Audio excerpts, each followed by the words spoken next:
Michigan State Policing huge success with their cyber dog program. Instead of searching for bombs, drugs, or missing people, they are trained to find electronics. Annie Satowski shows us how it works and why MSP says that program is exceeding expectations. Annie?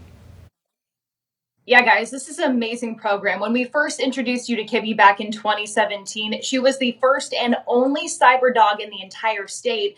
And now MSP has added a second dog named Dugan. He is up in the UP because Kibby services became so popular. Her handler says that the team has been well worth the time and the investment. Kibby may look and act like your family's Labrador Retriever, but she has a very special talent. Anything with a circuit board is what she'll be able to find. MSP Trooper David Cardenas says since he and Kibby got paired up 3 years ago, they've been a little busy. In my first year, I ran over 100 calls. I'm probably getting calls to do searches 2 to 3 times a week. After MSP does their initial search, she's trained to find the small devices they may have missed in the most unlikely places, like a 6-foot bookshelf. She reaches back and her head comes all the way back and then she goes into a sit. So kind of told me that it was high, so I try and reach up on this top of the shelf.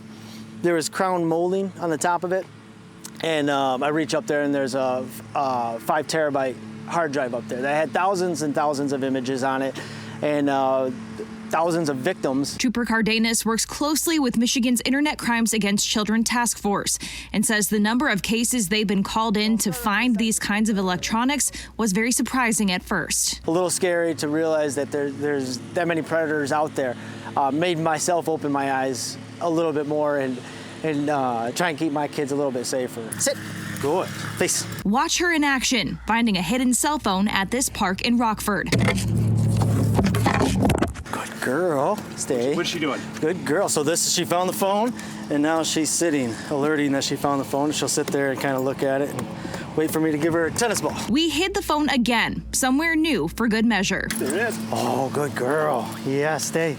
Good girl. She's fun. She has a great personality. She's usually all business. I mean, as soon as you get her out, you put her collar on and her nose is on the ground and she's looking for stuff already. Trooper Cardenas says given the demand in our state alone, adding a third dog to the team isn't out of the question. Until then, though, he knows they'll be in high demand. Unless you're able to come up with a new type of electronic device to store something without a circuit board in it, I think we're gonna find it. And she found it, guys. Trooper Cardenas couldn't go into detail, but he says one of the most notable cases that Kibby helped out in was the Larry Nassar investigation. You may remember he pled guilty to child pornography charges back in 2016. Back to you. Smart indeed. Very smart. Good to have in our state.